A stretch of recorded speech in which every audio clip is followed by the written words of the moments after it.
home from watching Insidious, The Red Door, the fifth and supposed final installment of the franchise. I liked it.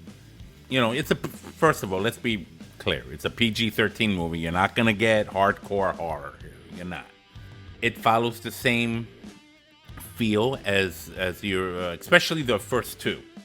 Patrick Wilson, who stars in it and starred in the original, directs this actually, and I really liked the direction he kind of took it in that sense. Like I really enjoyed how that played out. The movie takes place a good decade after the events of the first two films. We see Dalton, who was the boy that had the coma in the first film. He's 10 years later, so he's in college now. His father takes him to college to get him settled in and stuff like that. He befriends this girl who kind of helps him. In the movie, you see the college life a little bit there. But here's the deal. This movie is about kind of remembering what happened 10 years ago. I'm not going to give too much away. It's kind of hard to do, to be honest with you. However, both Dalton and his father, Josh, played by Patrick Wilson, they both seem to have kind of, let's just say, forgotten those events and I guess tried to put it behind them. But things start coming up from their subconscious. Things start coming up from both of them. And that creates kind of like a link between the two. Even though they're living in their own separate situations, they're both kind of having this journey, this father-son kind of journey. And the movie is really most focused on Josh and Dalton. You see the wife there, you see the other siblings there, but you don't really see much of them in this film. After a family loss, Josh is, this is kind of what I think triggers the memories for Josh. I think it also triggers the memories for Dalton as well.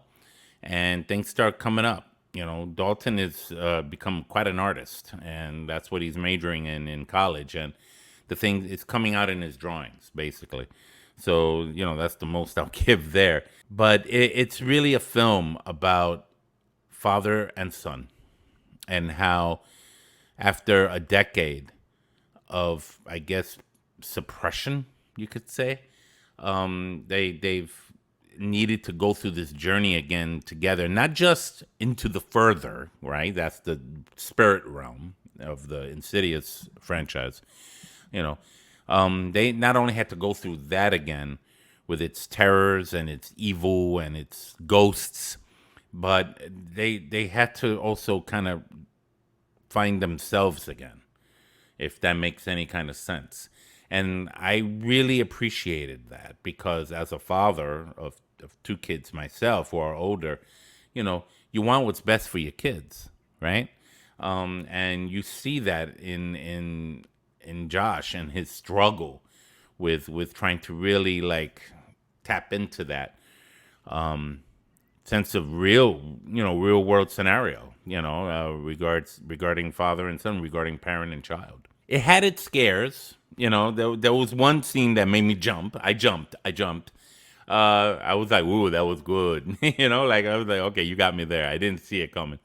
But, the other ones were a little bit more predictable, I have to admit. Again, it's not as, intense and as terrifying as other supernatural films. Definitely not as intense and terrifying as the original Insidious. But I have to admit, the story it attempted to tell succeeded, in my opinion. I thought it was a good fleshed out story that actually left the audience applauding around me at the end of the movie. I was like, oh, other people liked it. I thought I was going to hear a lot of people getting up, yeah, I want my money back, which is what I sometimes hear at the end of horror films like this. But this one, no, there was a nice applause. And I thought, yeah, why not? Yeah, I liked it. It was pretty good. I liked the way it was shot. Lynn Shay, who is plays the paranormal woman, the old lady from the original Insidious, you see her again in the preview. It's there, like you see her real quick in the preview. So you do see her. I swear, I love her character. She's like the Yoda of the Insidious universe. Like she's the one you got to go to for all the answers and stuff like that. She's great. So it was great seeing her again, and such a warm, comforting personage in that character that just, you can't have an Insidious film without her. So the way I looked at this movie is that it was a good sending off to end the franchise, and of course, depending on how well this one does, who knows? People years later will be like, let's make another one. And I thought that was it. But you know how Hollywood is. They want to keep milking the cow and whatever. But for this film, I'll give it 3 coffee cups.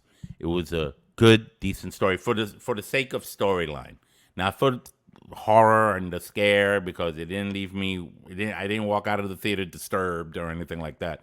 Other horror films have done that, but not this one. But it was still a good story. And that's why I gave it 3 coffee cups for its story structure. Both Josh and Dalton in this film were able to kind of, through horror and pain, had to revisit the events of 10 years ago in order to, like, I guess, come to some sort of closure. And that actually helped make their bond stronger. And you see how this works out in this film without getting into the details. So if you are into the Insidious franchise and you want to check it out, go check it out and come back, talk to me, comment below. I liked it. Let me know if you liked it. Let me know if you didn't like it. And this is Ralph Perez from Horror and Coffee for after watching Insidious, the red door, that red door. Oh yeah, don't forget, I forgot to mention, little Darth Maul ghost is there too. Darth Maul demon there. He doesn't look too much like Darth Maul anymore though. I think they kind of like changed his look a little bit so that people could stop saying, "Oh look, it's Darth Maul," But in that first movie, everybody was like, "Oh shoot, that's Darth Maul."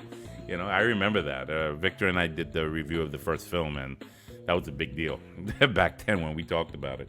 Hope you enjoy the movie. This is Ralph Perez, Horror and Coffee. If you like it here, if you liked this review, please consider subscribing. Take care of yourself. Bye.